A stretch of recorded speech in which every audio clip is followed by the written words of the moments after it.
네, 오늘은 정책자금 교수님, 도사공 원장님을 모시고 제 사부님을 모시고 여러분들과 같이 정책자금에 대한 기초적인 내용, 그리고 정부 자금이 어떻게 돌아가고 그걸 영업으로 어떻게 활용하는지 그런 것들을 한 50분 정도 배우는 시간을 가질 거고, 나머지 50분은 제가 여러분들의 AI를 계속 업그레이드해서 쓸 수 있는, 오늘은 노트북에 램을 보험 약관을 집어넣고 얼마나 다양하게 활용을 하고 그걸 가지고 무기로 쓸 수 있을지를 만들어 드릴 겁니다.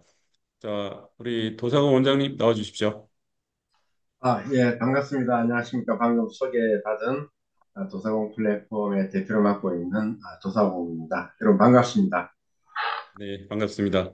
소개 좀 간단히 화면을 띄우고 할까요? 어떻게 할까요? 예, 예, 화면을 띄우는 게 나을 것 같아요.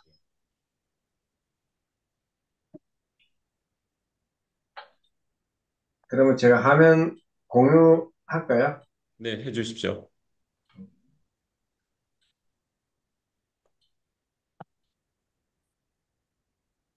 어떻게 잘 보이십니까? 예, 잘 보입니다. 진행하시면 됩니다. 아, 네, 여러분, 오늘 여러분들과 함께 50분 동안에 정책 자금과 정부 지원금을 활용한 법인 영업, 이렇게 테마를 잡았습니다. 그래서 간단하게 오늘 50분 동안에 여러분들한테 정책 자금이 무엇이고, 그다음 정부 지원금이 무엇인지에 대한 기초적인 그런 이해를 돕기 위해서 이런 시간을 마련된 것 같아요. 오늘은 이제 간단하게 제 소개하고, 여러분들의 고민, 그리고 여러분들의 번뇌, 그 다음에 이제 기업들, 우리가 여러분들 만나는 법인연금은 중소기업을 만나는데, 중소기업의 자금 조달과 정책 자금, 그 다음에 이슈가 되고 있는 시설 자금 100억, 그다음 정부 지원금, 우상 자금이란 무엇이냐. 그러면 이제 여러분들한테 정부 지원금이나 정책 자금에 대해서 실질적으로 기업의 CEO를 만났을 때 어떤 어프로치 해야 될지 그런 어떤 롤플레이 하는 제가 대화하는 내용 자체를 이제 스크립트로 수록을 했습니다.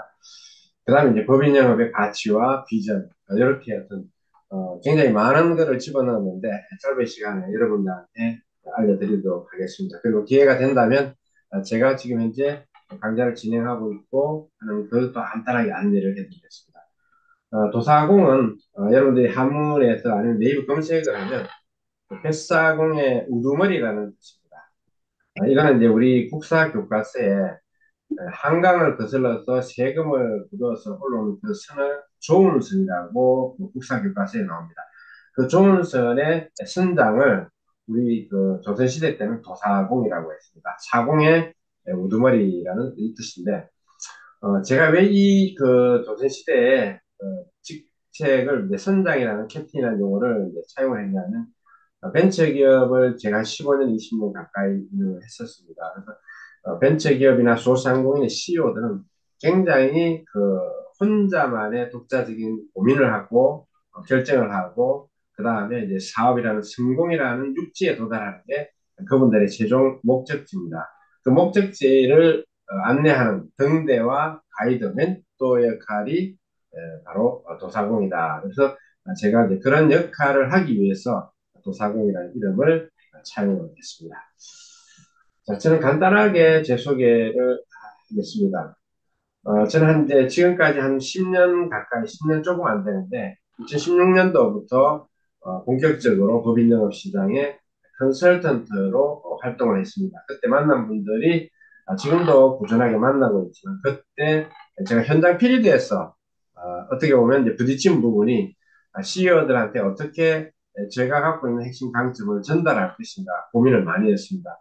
그러다가 같이 일하는 오늘 강의를 듣고 있는 여러분들의 어떻게 보면 정책 자금과 CEO가 뭘 원하는지, 그 다음에 CEO가 알고 있는 부분에 대한 레벨을 업을 시켜야 되겠다. 그래야지 내가 갖고 있는 어떻게 보면 키 핵심 콘텐츠를 전달할 수 있겠다라고 해가지고 그 과정을 만들었던 게 정책자금 컨설턴트 과정, 지원 사업 컨설턴트 과정을 만들었습니다. 그래서 수료한 분들이 한 500명 가까이 넘습니다.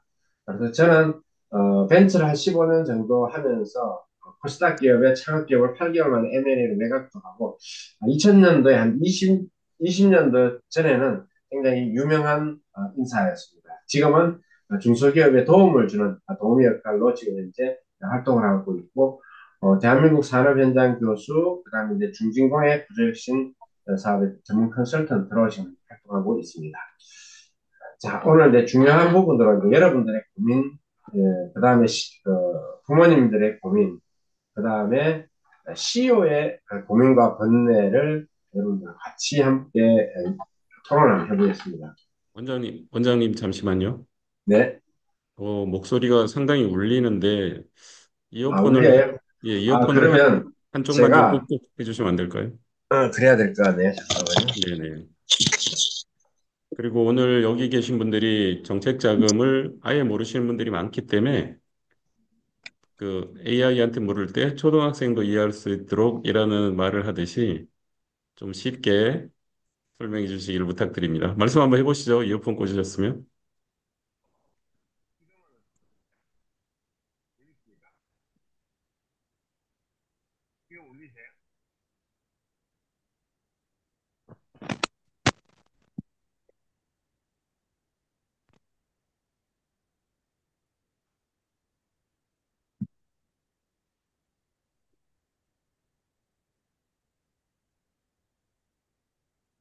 이어폰 꽂으셨어요? 말씀 한번 해보세요.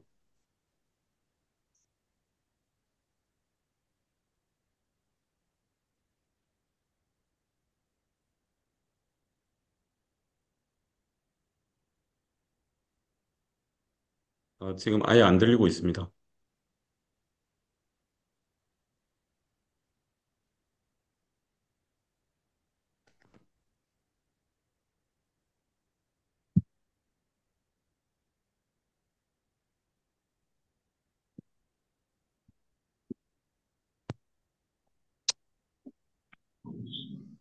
네, 말씀해 지금 보시죠. 들리십니까?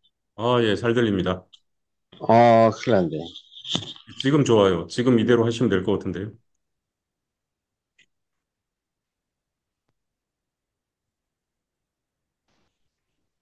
울리세요? 네, 들립니다. 들리세요? 네, 네, 잘 들립니다. 혹시 울리십니까? 많이 울리십니까? 아까보단 좀 덜 울리는 것 같아요. 오케이, 오케이. 그럼 지금 이 상태로 해야 되니까. 제가 잘못 건드리면, 아, 그렇게 되니까. 일단 목소리는 잘 들리시죠? 네, 네, 잘 들립니다. 오케이, 알겠습니다. 자, 네, 그러면 여러분들 다 부모님이신데, 여러분들의 부모님, 가장으로서의 고민, 이런 어떤 걱정거리가 많습니다. 특히 이제 자식 걱정, 학교, 친구, 그 다음에 아이들에 대한 교육비, 그 다음에 결혼에 대한 걱정, 그 다음에 이제 부모님 자신, 여러분도 다 자신이 또 부모님이니까 건강, 그 다음에 노후 자금, 생계, 주거, 그 다음에 이제 나이를 먹는 어머니, 아버님들에 대한 소외와 친구와의 관계. 늙으면 이제 친구가 가장 소중하다고 하죠. 이런 어떤 걱정의 고민거리가 있습니다. 자, 그러면 여러분들이 법인 영업을 하는데 법인 영업은 CEO입니다. 중소기업입니다. 소상공인들의 CEO들의 고민을 아셔야 됩니다. 여러분들 CEO의 고민과 CEO의 걱정거리, CEO가 가려워하는 부분을 여러분들이 해결해주면 CEO는 여러분들한테 청약이라는 선물을 드릴 겁니다. 그러면 여러분들이 오늘 채팅창에 중소기업 사장들, 그 다음에 소상공인의 사장들이 어떠한 고민이 있는지 한번 채팅창에서 채팅을 한번 해보실까요? 여러분 채팅창에 어떠한 고민이 있는지 한번 채팅창에 채팅을 한번 눌러보시죠. 어떤 게 있을까요? 이야기하셔도 됩니다. 어떠한 고민이 있을까요? 아마 이런 고민들이 있을 거라고 저는 보고 있습니다. CEO들은 첫 번째로 회사의 매출, 돈이겠죠. 그 다음에 영업을 어떻게 거래처 관리를 따라가지고 거래처를 확장해야 되는 영업 마케팅이라는 부분이 중요합니다. 그 다음에 회사라는 것은 매달 들어가는 돈이 있듯이 항상 자금에 대한 걱정을 많이 합니다. 그 다음에 급여, 그 다음에 또한 제조회사들은 공장의 공장 관리, 그 다음에 이제 거래처에 대한 물품의 납기, 그 다음에 또 새로운 기술에 대한 기술 개발, 최근에는 이슈가 되고 있는 경기도나 아니면 충청도 이남에는 실질적으로 사람들을 어떻게 보면 직원 구하기가 굉장히 어렵습니다. 이러한 부분들이 있거든요. 그 다음에 이제 CEO들이 고민하는 부분들이 자산 정식이라는 부분이 있습니다. 그 자산 정식에서는 우리가 CEO들이 자기 공장을 갖고 싶어 해요. 자기 건물을 갖고 싶어 합니다. 이런 하단 부분에 있는 자산 증식, 이 부분은 모든 CEO들이 고민하고 걱정하고 향후에는 궁극적인 꿈을 꾸는 부분들입니다. 그러면 결국에는 여러분들이 CEO가 꿈을 꾸고 있고 CEO의 니즈가 지금 현재는 아닐지라도 미래에 이러한 부분에 대한 고민을 하고 있는데 그 고민을 여러분들이 하나씩 하나씩 해결해 줄 수 있다면 여러분들은 여러분이 희망하는 청약을 CEO로부터 획득할 수가 있습니다. 자, 그러면 여러분들은 어떠한 고민이 있습니까? 지금 여러분들은 보험 설계사로서 FC로서 활동을 하고 있습니다. FC 여러분들 본부장도 계시고 지점장도 계시고 팀장도 있습니다. 그러면 각기 맡은 역할에 따라 가지고 걱정거리, 두려움 이런 부분이 많이 있습니다. 아마 제가 여러분들이 잘 아시기 때문에 여러분 계약이나 다음 달에 청약을 뭘 하지 이러한 부분. 그다음에 또 이번에는 영업 컨셉을 영업 컨셉으로 새로운 고객을 발굴할까? 신규 가망 고객을 여러분 돌아다니면서 방문하는 돌방이라는 용어 아시죠? 그 다음에 영업 아이템을 어떤 아이템으로 해야지 고객들이 쉽게 계약이 이루어질까? 그 다음에 이제 DB가 인바운드 DB와 아웃바운드 DB 여러분 잘 아시죠? 그래서 여러분들이 아웃바운드는 콜로, 전화로 이렇게 발굴이 되는 거고, 인바운드는 블로그나 아니면 여러분 페이스북이나 아니면 여러분 유튜브로 여러분이 자기가 갖고 있는 컨텐츠를 통해서 스스로 찾아오는 고객. 이걸 이제 인바운드 DB라고 이야기하죠. 그 다음에 이제 지점장님 이상이 되면 지금 현재 팀장들을 조금 더 추가로 확보하기 위해 리크루팅. 그 다음에 이 멤버들을 어떻게 교육하고 학습을 시킬 것이냐. 그 다음에 스스로 다음 달에 계약 부분에 대한 두려움과 미래에 대한 두려움. 그 다음에 현재 나의 건강. 이런 부분들이 여러분들의 아마 고민일 겁니다. 그런데 오늘 여러분들은 이런 여러분들의 고민도 중요하겠지만 법인 영업에서는 실질적으로 법인 영업을 결정하고 계약을 하는 것은 CEO입니다. 소상공인의 사장님입니다. 그럼 그분들의 고민을 여러분 스스로가 찾아야 됩니다. 그 고민만 해결해 줄 수 있다면 여러분들은 청약이라는 목적을 이룰 수가 있습니다. 자, 고민의 원인, 불안의 원인. 여러분 아마 아일랜드 시인 소설가인 오스카 와일드라는 분이 계십니다. 요 갈로 안에 있는 말이 무슨 말인지 여러분들 한번 예상을 해보십시오. 오늘날 무엇은 힘이요 권력이자 에너지의 원천이다. 그 다음에 부자 아빠, 가난한 아빠의 지사 로버트 기요사키가 무엇은 더 많은 기회를 여러분들한테 제공하고 여러분의 경쟁력을 강화시키며 사업의 추진 종력으로 작용한다. 여기 갈로 안에 들어가는 무엇은 무엇일까요? 자, 여러분의 채팅창에 여러분들이 그 답을 한번 두들겨 보십시오. 채팅창에. 자, 하셨어요? 오케이. 자, 그러면 이제 기업의 자금 조달과 정책 자금이 이제 본격적으로 들어가도록 하겠습니다. 자, 중소기업의 CEO를 먼저 여러분들은 이해를 해야 되고, 중소기업의 어떻게 보면 사업이 운영되고 있는 그 성공적인 기업의 경영에 필요한 요건들이 있습니다. 5가지. 이 요건들을 여러분들이 이해를 하셔야 됩니다. 기업은 창업이 있고 수성이 있습니다. 여러분들은 기업 경영에 영업 마케팅이 기업의 운명을 좌우할까요? 기술 개발이 운명을 좌우할까요? 여러분들은 무엇이 필요 절실한가요? 자, 여기에 5가지의 예시된 그림이 있습니다. 기업이 경영되는 데는 어떠한 요소들이 있죠? 여기 박스된 제품입니다. 그죠? 제품. 여기 이거는 가방입니다. 여러분, 가방은 뭐를 뜻하죠? 자, 그 다음에 여기에는 사람이 있습니다. 그 다음에 여기에는 돈이 표시가 되어 있네요. 여기는 근무하는 직접 직원들이 회사에서 카운터에서 근무하는 모습이라고 볼 수 있겠죠. 그러면 이것들이 프로덕트, 제품, 그 다음에 기술입니다. 저는 회사에 도움을 줄 수 있는 역할이 자금과 기술입니다. 기술 개발하는 그 자금을 어떻게 만드는지 방법을 잘 알고 있습니다. 자, 그 다음에 오른쪽으로 넘어가면 마케팅 홍보입니다. 만약 여러분들이 마케팅 홍보에 전략적인 어떤 특징을 갖고 있다 그러면 그 회사의 매출을 늘려줄 수가 있습니다.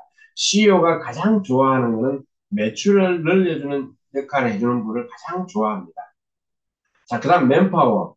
요사이 직원들 구하기가 쉽지 않습니다. 외국인 노동자들도 영입해야 되는 형편이 됐습니다. 자, 그 다음에 머니 앤 전략, 스트레이지. 이건 여러분들이 중장기적인 자금 조달과 장기 투자, 어떻게 보면 중장기 전략도 해당이 되겠죠. 그 다음에 여러분들이 기업 인정, 우리가 벤처나 이노비저나 메인비저, 이런 요소들이 요 부분입니다. 그 다음에 파이낸스하고 워크는 내부 관리, 재무 관리, 자금 관리, 입출과 관련된 이런 5가지의 요소가 중소기업을 운영하는데 기업이 경영되는데 중요한 각 요소입니다. 만약 여러분들이 법인 영업을 하시겠다 그러면 이 5가지 요소 중에서 반드시 한두 개 정도는 여러분 스스로가 외부의 도움 없이도 해결해 줄 수 있는 역량을 갖춰야지만이 법인 영업을 하는데 굉장히 좋습니다. 그래서 여러분들이 아마 재무제표 공부는 많이 하시는 거로 알고 있습니다. 법인 영업에서의 재무제표는 필수 요소입니다. 자금도 재무제표 기준으로 어떻게 보면 기업을 평가를 합니다. 은행에 가서도 재무제표 기준입니다. 그래서 이런 부분에 대해서 여러분들이 이 5가지 중에서 내가 지금 현재의 리소스에서 어떠한 요소만 조금만 더 추가하면 내가 법인 영업을 하는데 할 수 있겠구나라고 생각을 해요. 그래서 저는 여러분들한테 추천해 주는 게 정책 자금과 정부 지원금, 여러분들이 해결할 수 있는 것이 있고 같이 전문가의 자문을 통해 가지고 같이 조인트 벤처로 조인트 해가지고 조인을 해가지고 같이 문제 해결하는 그런 부분으로 하시는 것을 추천드립니다. 자, 우리가 CEO의 희망, 꿈, 그 CEO의 비전을 제가 모두 시간에도 좀 언급을 했습니다. CEO가 돈을 많이 벌고 나면 CEO는 2가지의 꿈을 실현하려고 노력할 겁니다. 첫 번째는 뭘까요, 여러분? CEO가 회사 운영이 잘 돼가지고 돈을 모으면 어떤 거를 먼저 하려고 할까요? 첫 번째는 건물이겠죠. 제조회사는 제조 공장입니다. 그 다음에 회사의 독자적인 사옥을 지으려고 합니다. 그 다음에 두 번째 왼쪽에 있는 거는 기술입니다. 제품입니다. 남들이 따라오지 못하는 우리가 삼성에서 지금 하고 있는 거는 퍼스트 무버, 리딩하는 어떻게 보면 독점적인 기술, 독점적인 제품. 지금은 경쟁이 치열한 도에서 등락을 하고 있습니다. 경쟁 없이도 가져갈 수 있는, 아니면 2위하고 1위의 차이, 격차가 많이 있는 그런 제품을 만들고 싶습니다. 만들려면 돈이 필요하겠죠. 어떻게? 뭘로 하죠? 정책 자금입니다. 기업의 시설 자금을 통해서 공장, 땅과 공장을 구입을 할 수가 있습니다. 그 다음에 장비를 도입을 할 수가 있습니다. 제품과 기술은 R&D 지원금을 통해 가지고 정부 지원금을 통해 가지고 문제 해결을 할 수가 있습니다. 그래서 제가 기업의 CEO가 가장 좋아하는 기술 개발, 그 다음에 자가 공장을 갖는 이 2가지를 정책 자금과 정부 지원금 2가지를 활용해서 CEO의 꿈, 그거를 실현화시켜주고 현실화시켜주는 그러한 부분이 저희 강의의 모토가 되고 있습니다. 그 다음에 CEO가 좋아하는 것은 판매, 영업, 마케팅을 통해서 매출이 늘어나는. 그 다음에 여러분들이 최근에 이제 이슈가 되고 있고 여러분들이 많이 그동안에 법인 영업이나 보험을 하면서 가압승계, 상속 증여, 뭐 특허 자문화나 이런 어떤 부분들은 또 많이 있습니다. 자, 그럼 정책 자금에 대한 개요를 여러분들을 안내해 드리겠습니다. 요 장표가 어떻게 보면 정책 자금의 3장의 장표로 예시한 부분입니다. 우리가 정책 자금은 융자금이 있고 출연금이 있습니다. 파랗게 된 출연금은 정부 지원금, 무상 자금입니다. 갚지 않아도 되는 자금을 말합니다. 우리가 정부 출연 기관이라고 들어보셨을 겁니다. 한국전력, 토지개발공사, 공사, 뭐 이런 거, 무슨 기획원, 뭐 이런 건 전부 다 진흥원, 정부 출연 기관입니다. R&D는 정부 출연금입니다. 정부의 세금을 예산으로 해가지고 국가에서 예산을 만드는 게 별도로 만드는 게 출연금입니다. 이건 뭐냐? R&D, 연구개발, 그 다음에 노무보조금, 뭐 이런 것들이 전부 다 국가의 세금으로 만듭니다. 그 다음에 융자보증금은 뭐냐면 시중은행에서 대출을 하면 됩니다. 그러나 시중은행에서는 중소기업이든 신용으로 해주지 않습니다. 은행은 여러분도 은행에 가면 신용으로 해주는 것은 제한되어 있습니다. 몇 천만 원 정도? 그러나 기업을 경영하는 데는 몇 천만 원 가지고는 안 되죠. 매덕이 필요하죠. 그럴 때는 반드시 아파트나 건물이나 토지나 담보를 가져오라는 겁니다. 근데 국가에서는 이 정책 자금은 담보가 없습니다. 정책 자금은 기업이 갖고 있는 기술력과 기업이 갖고 있는 회사의 신용도를 기반으로 해가지고 아파트 한 채를 빌려주는 거하고 똑같은 역할을 하는 게 보증서를 줍니다. 5억짜리 보증서, 10억짜리 보증서. 보증서가 곧 돈하고 음하고 똑같아요. 막바로 은행에 가면 돈으로 바꿔줍니다. 이게 정책 자금입니다. 그러면 은행하고 금리는 어떻게 차이 납니까? 은행하고 금리는 거의 반 정도, 3% 내외, 2%대, 3%대. 지금 은행 가면 4%, 5%, 6%, 10%까지 되죠. 근데 정책 자금은 3% 내외 정도밖에 되지 않습니다. 자, 그러면 여기에 융자금, 출연금, 보조금 부분에 대해서 여러분들이 완전히 이해를 했습니다. 자, 융자금은 중소기업진흥공단, 기술신보, 신용보증기금, 신용보증재단, 소상공인시장진흥공단 이런 어떤 정부 기관 명칭이 있습니다. 중소기업을 도와주기 위한 중소벤처진흥공단, 소상공인들을 도와주기 위한 소상시장진흥공단, 그 다음에 기술벤처를 도움을 주기 위한 기술보전기금, 신용보전기금 이러한 기관들이 중소기업한테 보증서를 발급을 하고 현금으로 대출을 해주고 이런 게 우리나라의 국가 산하기관입니다. 자, 넘어갈게요.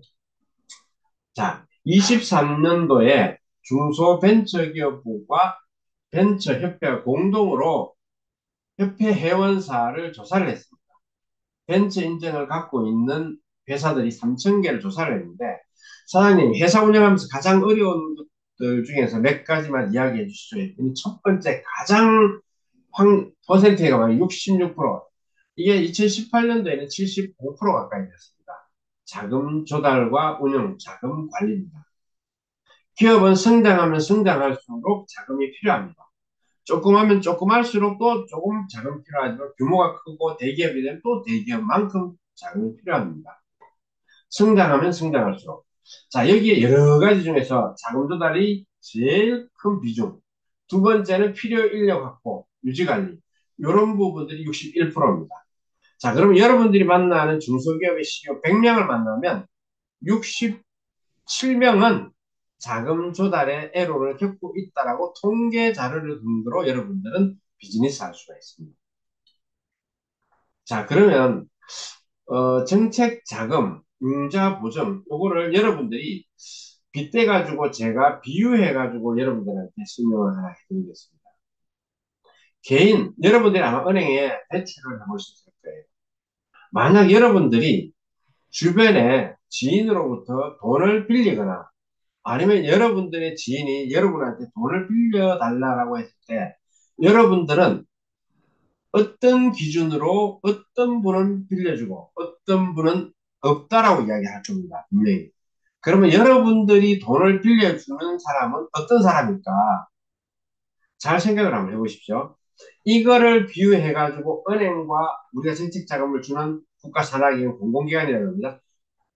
조금씩 차이가 있습니다. 여러분들은 아마 이럴 겁니다. 직업을 갖고 있는 전문직, 의사, 판사, 그 다음에 직업 군인과 공무원 아니면 교사 이런 분들은 안정적인 직업을 갖고 있기 때문에 돈을 떼일 염려가 없겠죠. 그 다음에 엄마 아빠의 부동산이 많거나 보유 자산이 부자인 아들 이런 친구들한테는 돈을 아마 얼마든지 빌려줄 겁니다. 그렇지 않을 때는 없다라고 한다든지 빌려주지 않겠죠. 아니면 친구 관계를 위해서 야 요거 100만 원밖에 없으니까 왜 100만 원을 갚지 않더라도 없어도 여러분들의 삶에 지장이 없다 그러면 그런 관계를 유지할 겁니다. 그래서 가장 중요한 변제 능력이라고 볼 수 있겠죠. 자, 그러면 민간의 은행으로 여러분 대출을 만약에 여러분이 한다라고 생각하십시오. 여러분 CEO가 만약에 했을 때 은행은 어떤 기준으로 돈을 빌려줄까? 요겁니다. 은행은 첫 번째는 무조건 부동산입니다. 담보 능력이 없으면 은행에서 돈 안 줍니다. 전문적인 직장을 다닐 때는 신용으로 뭐 3억도 해주고 1억도 해주고 여러분들은 뭐 예를 들어서 A 클래스 A 등급 정도 된다 그러면 한 2, 3천만 원, 많으면 5천만 원 이렇게 해줍니다.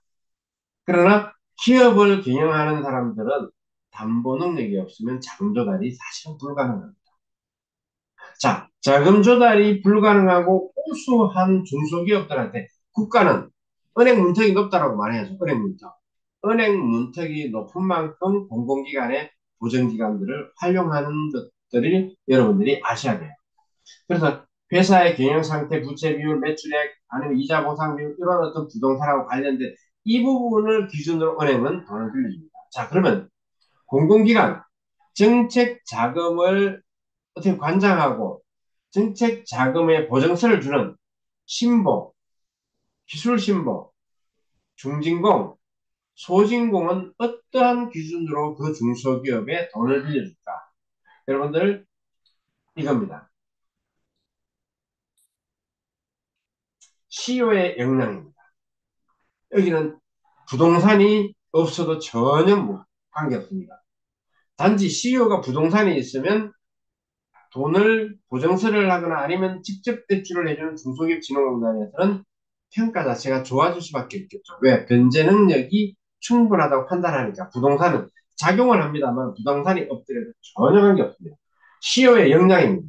그 사람이 기계를 전공을 하고 기계 회사에 오랫동안 다니다가 기계를 아이템으로 해서 창업을 했을 때는 실패할 확률이 적다고 해가지고 5억짜리, 3억짜리, 1억짜리의 보증서를 줍니다. 보증서를 준다는 말은 아파트를 준다는 거랑 똑같습니다.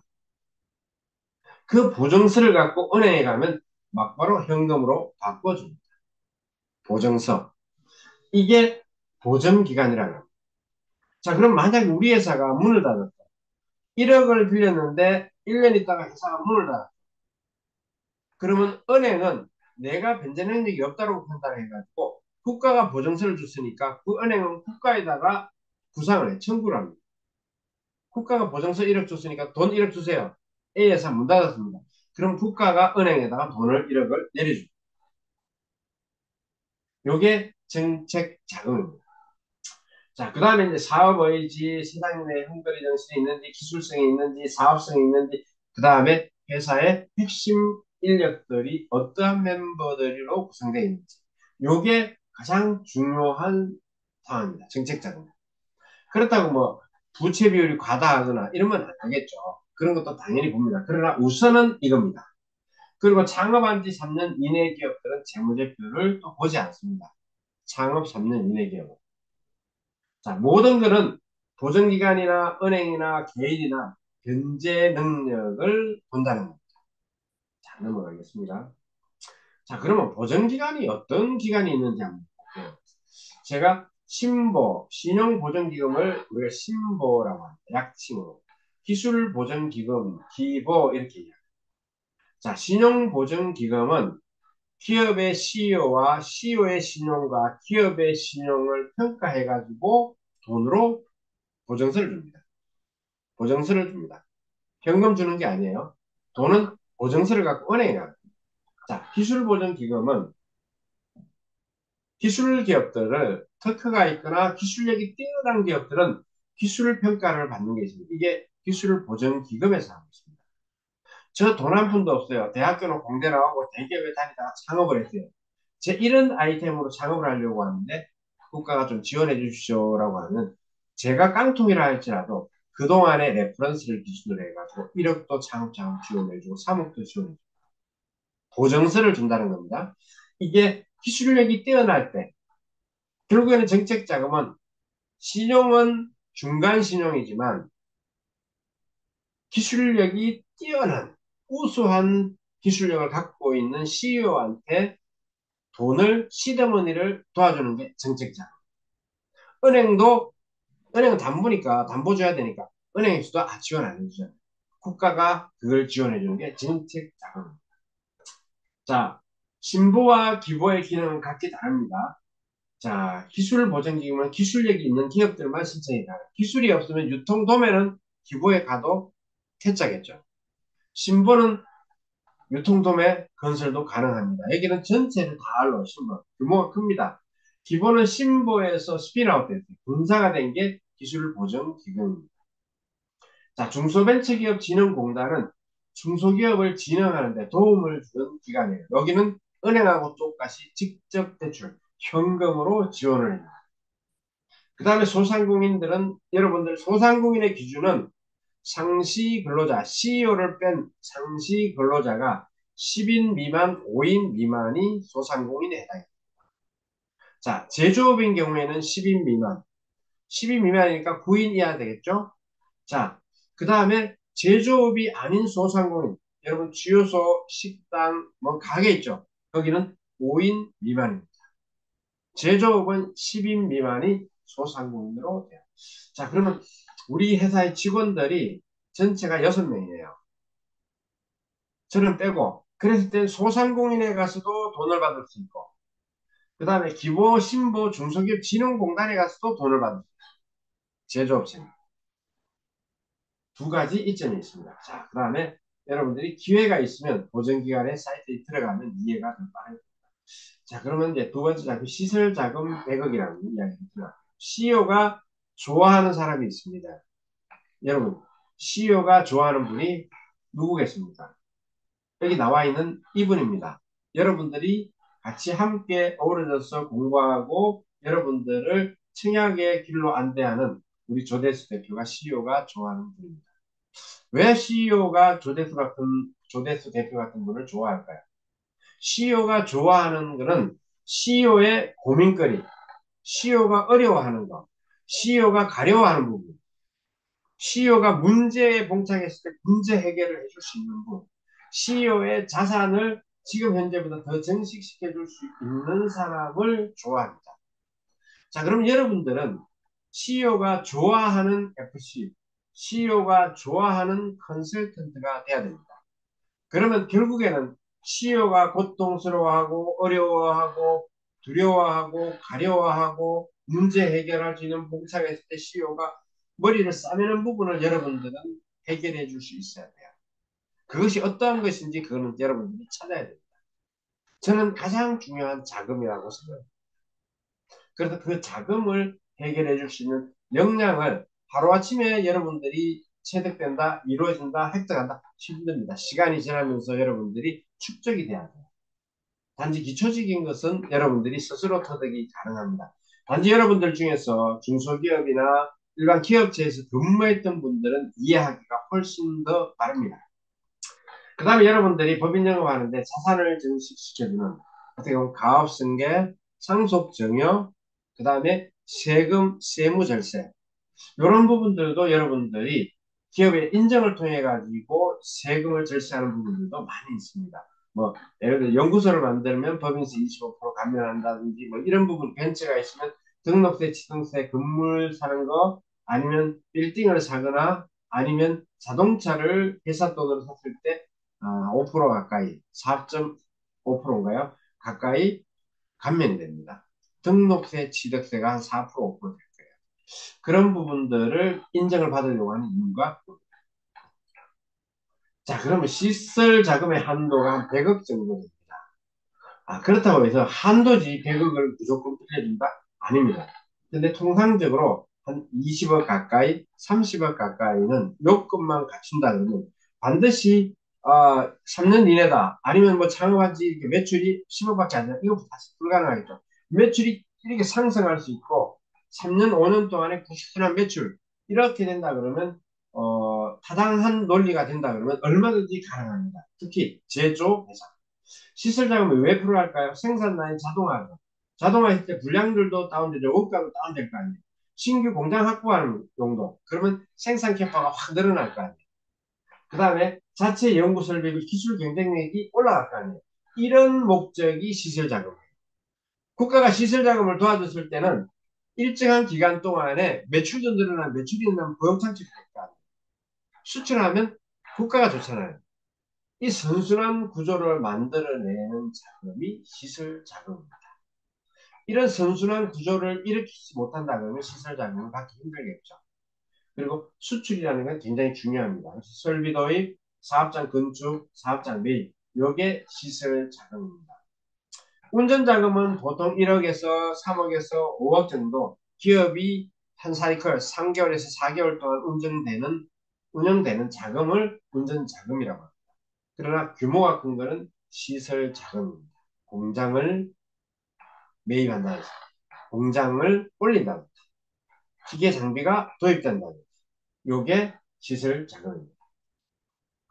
자, 시설 자금의 한도. 여러분, 우리가 사업 전환 자금과 구조혁신 자금, 협업 자금, 협업 지원 이런 것들이 있습니다. 그래서 일반 자금들하고 좀 독특한 자금인데 이런 것들은 아마 한 100명 중에 1명 정도가 문제 해결을 할 수 있는 그래서 최대 100억 뭐 협업 자금, 협동화 자금 있는데 이런 구체적으로 들어갔을 때는 이제 여러분들 저하고 같이 어떻게 보면 조금 더 심도 있는 공부를 할 수 있는 기회가 된다 그러면 정부 지원금, 정책 자금 중에서도 남들이 다루지 않는 사업 전환, 구조혁신 자금, 협동화 자금, 협업 자금 이런 형태로 같이 한다 그러면 만약에 청약으로 한다 그러면 상당히 몇백만 원씩 청약을 이룰 수 있는 그래서 하단에 있는 것은 공장을 만들어 주는데 도움을 주고 기왕이면 시설 자금으로 크게 도와주고 크게 받아오는 그리고 시설 자금을 받을 수 있는 기업들은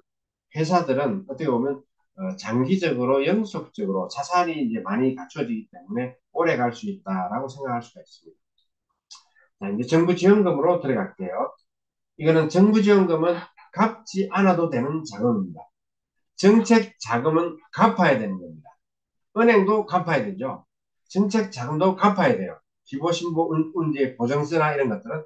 그런데 오늘 이 2장에서 제가 이야기하는 거는 정부에서 지원금이라는 거예요. 지원금은 갚지 않아도 되는 우리가 노무보조금 이야기 들어보셨을 거예요. 노무보조금, 노무지원금.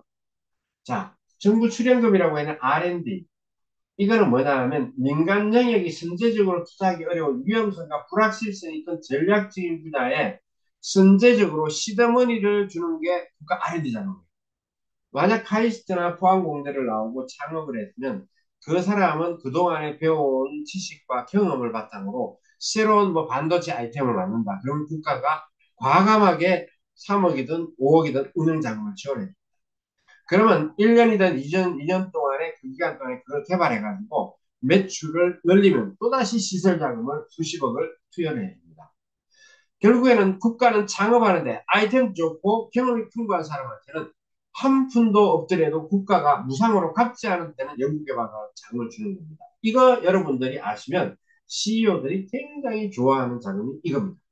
CEO가 가장 좋아하는 자금은 무상 자금입니다. 굉장히 어렵습니다. 무상 자금은 굉장히 치열합니다. 일명 예전에는 10년 전에는 눈먼 돈이라고 이야기했지만 지금 눈먼 돈이 절대로 아닙니다. 만약 눈먼 돈이라고 이야기하는 사람이 있으면 그 컨설턴트는 사기꾼입니다. 굉장히 어렵습니다. 지금은. 자, 그러면 여러분들 저하고 나라 살림에 대해서 한번 이야기를 합니다. 2025년도 올해 우리나라 예산이 673조입니다. 국방비가 한 10분의 61조, R&D 예산이 한 30조, 중기부가 1.5조인데 내년도 예산이 신문에 발표됐습니다. 728조입니다.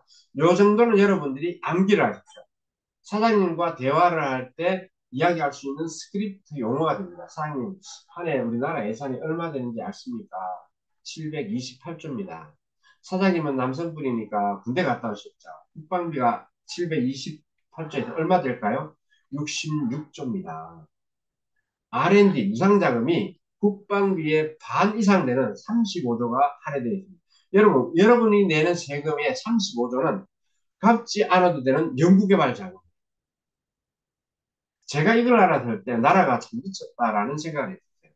그러나 제가 벤처를 하면서 국가는 거시적으로 투자를 이렇게 하는구나. 여러분들의 자식들, 여러분들 또한 엄마 아빠로부터 학원에 갈 때 입시학원, 중고등학교, 유치원 때 전부 다 학원을 비용을 엄마 아빠가 도와주죠. 이게 전부 다 투자입니다. 여러분에 대한 투자, 미래에 대한 투자. 국가는 미래에 대한 투자, 연구개발 투자를 하고 있습니다. 여기에 35조 중에서 중기부가 2.2조가 배정되어 있습니다. 중기부가 작년에 비해 46%나 증가했네요. 자, 이게 이제 21년도부터 쭉 있는데 넘어가겠습니다. 자, 정부 지원 사업의 전체 구성도입니다, 여러분. 이게 여러분들이 무상자금과 갚아야 되는 자금 전체를 한 장의 장표로 표시해 줍니다. 빨갛게 되어 있는 것은 융자입니다. 이 나머지는 전부 다 갚지 않아도 되는 자금입니다. 파랗게 되어 있는 맨 상단은 R&D 지원 자금. 그 다음에 보조금, 노무 보조금이죠. 특허 출원하면 비용 지원해 줍니다. 2, 300만 원, 700만 원. 창업진흥원이라고 창업 스타트업 기업들 지원해 주는 자금. 스마트 팩토리 여러분 많이 들어보셨죠? 그 다음에 바우처라고 많이 들어봤죠. 5천만 원 지원해 줍니다. 그래서 지방자치단체에도 무상자금들이 많이 있습니다.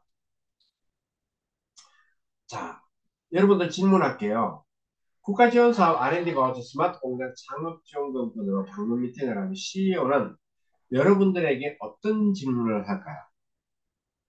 여러분이 CEO가 한번 되어보십시오. CEO가 궁금한 거는 우리 회사가 그런 자금을 받을 수 있는 기업에 해당되는지가 가장 궁금합니다. 야, 돈 나와 안 나와? 우리 회사 나올 수 있어? 야, 언제 나와? CEO는 자금의 로드맵을 그립니다. 오늘 신청하면 한 달 반 안에 돈이 나오거나 다음 달에 나와야 돼요. 언제 나와? 야, 얼마 나와? 5억이 필요해. 5억 줄 수 있어?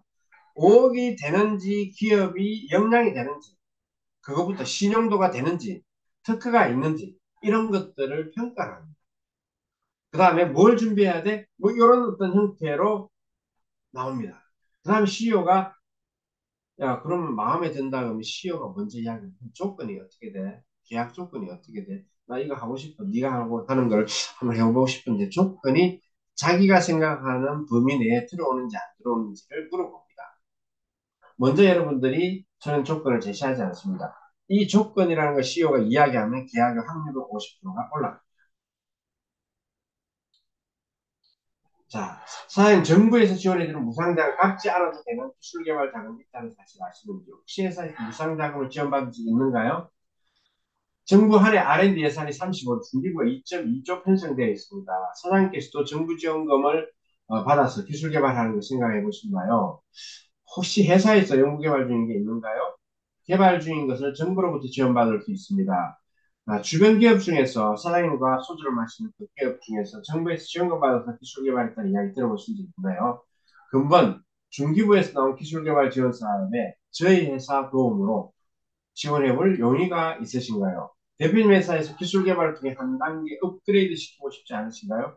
정부의 도움을 받으십시오. 저희들이 도와드리겠습니다. 이렇게 이제 여러분들이 스크립트를 해가지고 이야기하면 됩니다. 어려운 거 전혀 아닙니다. 자, 제가 이제 CEO를 만나면 질문하는 것들이 딱 정해져 있습니다. 대표님 회사에서 만들고자 하는 기술 아이템 어떤 건지 설명 부탁드립니다. 체크리스트가 한 장짜리가 딱 있어요. 그 체크리스트만 받으면 이 회사가 되는지 안 되는지가 금방 판명이 납니다. 그렇더라도 현장을 방문했을 때 다시 한 번 더 CEO한테 물어봅니다. 아이템이 어떤 건지. 개발하고자 하는 아이템이 몇 명이 투입돼서 얼마 정도 개발이 소요됩니까? 정부 지원금은 1년 단위로 해줘요. 근데 한 달짜리다? 한 달짜리는 R&D가 되지 않습니다. 실질 개발 기간이 6개월 이상이 돼야지 R&D가 됩니다. 연구개발하는 핵심 개발팀, 맨파워가 어떻게 되는지, 학교가 어디 나왔는지, 전공이 뭔지, 오랫동안 경력이 있는지, 이런 어떤 부분들이 굉장히 개발 역량을 심사평가하는 기준 자체가 개발 역량입니다. 자, R&D 탈락 요인이 두 가지가 있습니다라고 이야기를 설명을 쭉 하고, 그 다음에 R&D 선정 요건은 아이템, 기술력이 뛰어나야 됩니다. 그게 잘 팔려야 됩니다. 시장도 있어야 됩니다. 글로벌 수출 가능한 아이템이라야 됩니다. 그 다음 우리 회사의 개발 역량, 연구소의 연구 인력들의 어떻게 보면 맨파워, 그 다음에 선행 연구, 이 아이템을 연구 개발하기 이전에 이전 버전은 어떤 것을 만들어 봤느냐 이런 것들을 핵심 체크 포인트입니다. 도사공은 고기를 잡아주는 것이 아니라 고기 잡는 방법을 코칭하고 성공의 노하우를 전해주는 지원사업 정책 자금 전문 컨설팅 기업입니다. 자, 그럼 법인영업의 가치와 비전에 대해서 같이 이야기해 보겠습니다. 여러분, 제가 10년 동안에 법인영업에서 활동을 하면서 제 나름대로 개인적으로 정리한 내용입니다. 1세대, 2세대, 3세대, 4세대 아이템입니다. 여러분들 잘 아시죠? 세무, 가지급금, 가압성계, 상속성형. 여러분들 테두리에서 많이 주변에서 하고 있는 법인 가장 1세대 아이템이라고 저는 말합니다. 그 다음에 노무지원금, 노무보조금, 일자리하고 관련된 그 다음에 벤처나 연구소 기업 인정 3세대는 정책 자금이라고 이야기를 합니다. 그 다음에 정책 자금은 갚아야 되는 거죠. R&D나 정부 지원금, 바우처, 스마트 팩트 전부 다 갚지 않아도 되는 자금입니다. 이거는 뭐냐? 4세대 아이템입니다. 자, 요거는 제가 말씀을 한번 드렸죠. 중복되기 때문에 그만큼 중요하기 때문에 제 입장표를 다시 반복적으로 보여드립니다. 자, 정부 지원금 무상자금 1억의 어떤 가치를 두고 있는지, 자, 아까 3,000개 기업들 2017년도에 여기 조사가 나와 있네요. 벤처기업 증시 실태에서 한 2,000개 정도 조사했더니 당기순이익이 한 2.5%였더라고요. 40억 매출하는데 2.5%는 1억입니다. 40억의 제조업 매출했더니 당기순이익 1억 났어요. 평균적입니다. 그런데 만약에 여러분과 제가 도움을 줘서 그 회사에 1억이 들어가면 40억 매출해 준 거하고 똑같아요. 1억을 정부 지원금만 해주면 재무제표에는 국고 보조금, 영업 외 수익으로 잡힙니다. 영업 이익 1억, 영업 외 수익 1억. 이렇게 되면 합쳐가지고 영업 이익이 돼요. 그러면 2억이잖아요. 기존에 1억에서 2억이 됐을 때는 재무제표가 엄청나게 개선이 됩니다. 그러면 재무제표가 개선이 되면 은행에 가서 돈 빌리기 같은 거죠. 이 정부 지원금은 이러한 두 가지 효과가 있습니다. 자, 그러면 여러분들이 만나는 제조기업들한테 줄게 뭐 어떤 게 있느냐. 여러분들 제조기업들한테는 핵심 바우처, 최근에 공고가 났습니다. 5천만 원짜리 바우처인데 이 5천만 원짜리를 1년에 한 번씩 3년 동안에 1억 5천까지 받을 수가 있습니다. 다음 스마트 공장. 이 스마트 공장은 2억짜리 공장 개선. 그 다음에 여러분들이 지방에 계신 분들은 지방에 테크노파크라고 있습니다. TP라고 그래요. 경기 TP, 광주 TP, 대구 TP, 부산 TP 각 도, 직할시마다 다 있습니다. 이런 거는 시제품을 지원해주는 500만 원짜리, 1000만 원짜리, 작은 핵심 바우처 3000만 원짜리, 그 다음에 마케팅을 지원해주는 자금들도 따로 있습니다.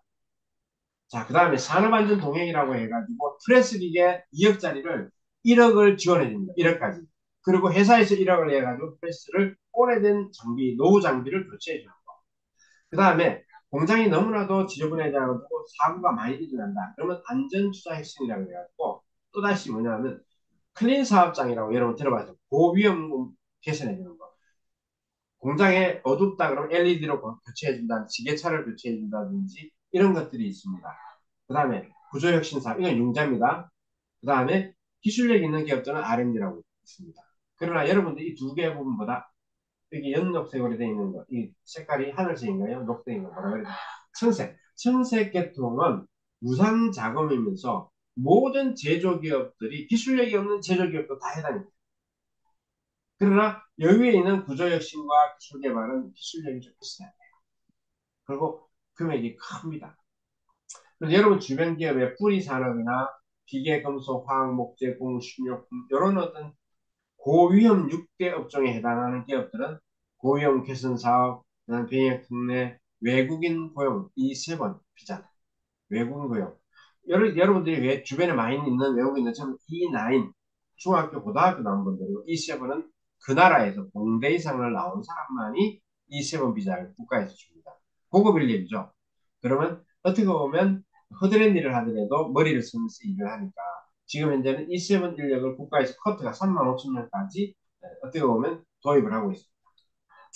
자, 그럼 제조업의 지원 사업 로드맵입니다. 여러분들이 요 부분만 알면 됩니다. 혁신 바우처 5천만 원짜리, 스마트 팩토리 2억짜리, 산업안전 동행 1억짜리, 아니면 클린 사업 3천만 원짜리. 이런 것들은 여러분들 주변에 있는 모든 제조업은 전부 다 해당이 돼요.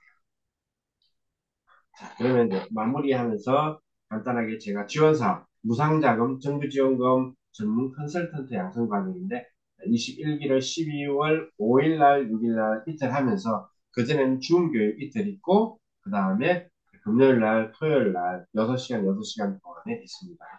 이 과정 속에서 창업자금, 정책자금, 스마트 공장 바우처, 그 다음에 정부지원금이 무상자금 어떤 것이 있고 그 다음에 어떻게 스크립트 실질적으로 여러분들이 이 과정을 어떻게 지금까지 쭉 했던 20기 과정에 이렇게 강좌를 듣고 여기 있는 사람들은 전부 다 롤플레이 한 사람은 CEO 역할 그 다음에 세 사람은 실질적으로 지점장과 팀장의 역할로서 배웠던 과정을 습득한 걸 가지고 경험을 바탕으로 CEO와 대화를 합니다. 정책자로 아니면 정부 지원금 그 다음에 제시를 합니다. 여기에는 이 회사는 A 회사는 어떠한 회사고 매출이 얼마고 어떤 산업 분야고 벤처가 있고 이노베이션 요 내용을 바탕으로 가상의 도상 훈련 같이 CEO를 방문해 가지고 상담하는 리얼하게 그룹별로 이런 리얼한 과정을 겪고 같이 여러분들이 필드 나가야 되겠죠. 그 다음에 뭐 조인트 벤처로 간다든가 여러분 선배들이 같이 나갔을 때 배우는 과정하고 똑같다라고 보면 되겠습니다. 여러분들이 오늘 과정에서 조금 더 부족한 부분은 같이 심도 있는 과정을 여러분들 우리 대수부탁금에 있는 여러분들 수강생들은 전체 금액에서 20%를 다 할인을 해주기로 대표님하고 또 말씀을 하셨으니까 여러분 기회가 된다면 함께 여러분들하고 같이 공부할 수 있는 기회가 만들어지기를 바라겠습니다. 자, 이제 비즈니스와 인생은 선택의 과정이다. 여러분, 제가 인터넷에서 가르쳤는데 저는 사실 이 내용을 강의를 끝나고 난 다음에 함께 다시 읽습니다. 제가 먼저 한번 읽어볼게요. 여러분들 의미 있는 글입니다. 파리를 따라가면 화장실로 가고 꿀벌을 따라다니는 호수를 만나 거지를 따라다니는 구걸을 하게 되더라. 현실에서 누구랑 함께 하느냐에 따라 당신의 승단계도가 변경되고 당신의 승패를 결정하게 된다. 인생에서 가장 큰 행운은 학교에서는 좋은 선생님을 만나는 거고 직장에서는 좋은 상사를 만나고 결혼할 때는 좋은 동반자를 만나는 것입니다. 당신이 누구인가는 중요하지 않다. 중요한 건 누구랑 함께 하느냐이다. 당신한테 긍정적인 에너지를 줄 수 있는 사람을 사랑하고 긍정적인 에너지를 줄 수 있는 사업 파트너를 만나라. 절대 열정이 없고 호기심도 없는 사람이랑 함께 살거나 사업을 하시라. 비즈니스와 인생은 선택의 과정이다. 여러분들이 이렇게 정기적으로 주대수 대표님한테 이렇게 멋있는 강의를 듣고 그걸 통해 가지고 제가 여러분들하고 인연을 만들어 갈 것 같아요. 그 인연이 여러분 비즈니스에 큰 하나의 어떤 획을 긋는 그런 어떤 기회가 되기를 간절한 마음으로 빌겠습니다. 오늘 강의 여기서 마치겠습니다. 감사합니다. 네, 원장님 수고 많으셨습니다. 화면 중지해 주십시오. 예.